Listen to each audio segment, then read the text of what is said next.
Good morning మిత్రులారా. మరొక కొత్త అంశంతో మీ ముందుకు. ఏంటి అనంటే, మొన్న జూన్ 21, 2025 నాడు 11వ అంతర్జాతీయ యోగా దినోత్సవాలను నిర్వహించారు.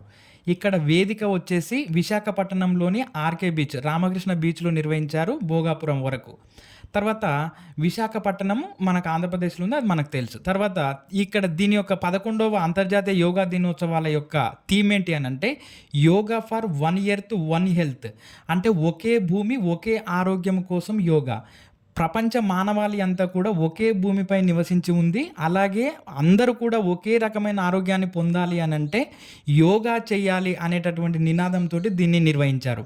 దీనికి ముఖ్య అతిథిగా, అంటే విశాఖపట్నంలో నిర్వహించినటువంటి యోగా దినోత్సవాలకు ముఖ్య అతిథిగా ప్రధానమంత్రి నరేంద్ర మోడీ గారు హాజరయ్యి తన ప్రసంగించారు. చూస్తే ఇందులో ఏమన్నాడు అనంటే, హీల్ ఇన్ ఇండియా, అంటే భారతదేశానికి వచ్చి స్వస్థత పొందండి, స్వస్థత చేకూర్చుకోండి, వంటలలో ఉపయోగించేటటువంటి నూనెను 10% తగ్గించుకోండి, భారత్కు వచ్చి స్వస్థత కోసం వస్తే విదేశీయులు ఒకవేళ వాళ్ళ కోసం మేము ఆయుష్ వీసాను కూడా ఇవ్వడానికి మేము రెడీగా ఉన్నాం అనేటటువంటి విషయాన్ని నరేంద్ర మోడీ గారు ప్రస్తావించారు. అదేవిధంగా తపాలా శాఖ రూపొందించినటువంటి ప్రత్యేకమైనటువంటి స్టాంపును మరియు పోస్టల్ కవర్ను కూడా విడుదల చేశారు. మరి ఇక్కడ రికార్డు, అంటే మొన్న 11వ అంతర్జాతీయ యోగా దినోత్సవాలు అనేవి ఒక రికార్డును సాధించింది. చూస్తే ఆర్‌కే బీచ్ నుండి భీమిలి వరకు 28 కిలోమీటర్ల పరిధిలో ఒకే చోట, అంటే 28 కిలోమీటర్ల పొడవున ఒకే చోట 3.01 లక్షల మందితో యోగాసనాలు వేయడం అనేది వరల్డ్ గిన్నిస్ బుక్ రికార్డును సాధించింది. ఇంతకుముందు ఈ రికార్డు ఎవరి పేరు మీద ఉండే అని అంటే, సూరత్‌లో 1.47 లక్షల మంది రికార్డును ఈ ఆర్‌కే బీచ్‌లో నిర్వహించినటువంటి యోగా దినోత్సవాలు అధిగమించింది.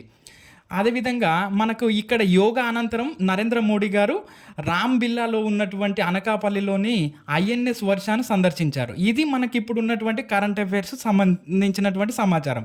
మరి దీని వెనకాల ఉన్నటువంటి కోణాన్ని తీసుకుంటే, దీనిని నరేంద్ర మోడీ గారు యుఎన్ఓలో ప్రస్తావించారు.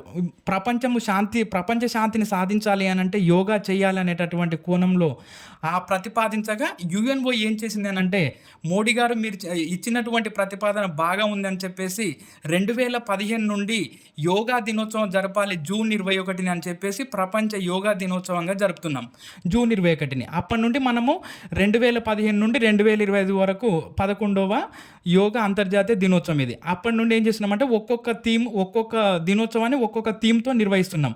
అప్పుడు మనం చూస్తే 2015 వచ్చేసి yoga for harmony and peace, సౌభ్రాతృత్వము మరియు శాంతి కోసం యోగా.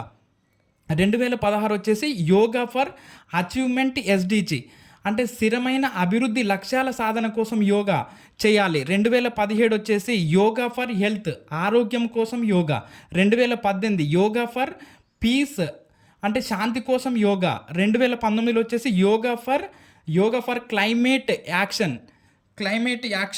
యాక్షన్, వాతావరణ మార్పులను నివారించడం కోసం యోగా ఉండాలి.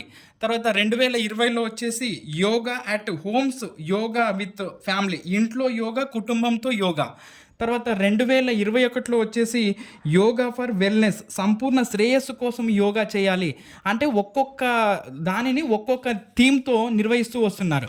అదేవిధంగా చూస్తే మనకు 2022లో యోగా ఫర్ హ్యుమానిటీ, మానవత్వం కోసం యోగా చేయాలి. 2023 అయితేనేమో యోగా ఫర్ వసుధైక కుటుంబం జాగ్రత్తగా ఉండాలి, సుఖశాంతులతో ఉండాలి అని అంటే యోగా చేయాలనేటటువంటి థీమ్తో నిర్వహించారు. 2024 అయితే yoga for self and society, వ్యక్తి సమాజ శ్రేయస్సు కోసం యోగా. 2025 అయితే yoga for one earth one health, దీనిని ఇలా నిర్వహించారు. అయితే మనం గుర్తుంచుకోవాల్సిన అంశం ఏంటి అని అంటే, మన 2025లో నిర్వహించినటువంటి యోగా వేడుకలలో మనకు రాష్ట్రపతి గారు ఉత్తరాఖండ్లోని డెహ్రాడూన్లో పాల్గొన్నారు. అదేవిధంగా మనకు రక్షణ శాఖ మంత్రిగా రాజ్నాథ్ సింగ్ ఉన్నారు. ఈయన జమ్మూ కాశ్మీర్లోని సైనికుల వద్దకు వెళ్ళి అక్కడ యోగా ఆసనాలు వేయడం జరిగింది. సో ఇది మిత్రులారా, మన ఛానల్ని తప్పకుండా సబ్స్క్రైబ్ చేయండి, షేర్ చేయండి, లైక్ చేయండి మిత్రులారా, మర్చిపోకుండా.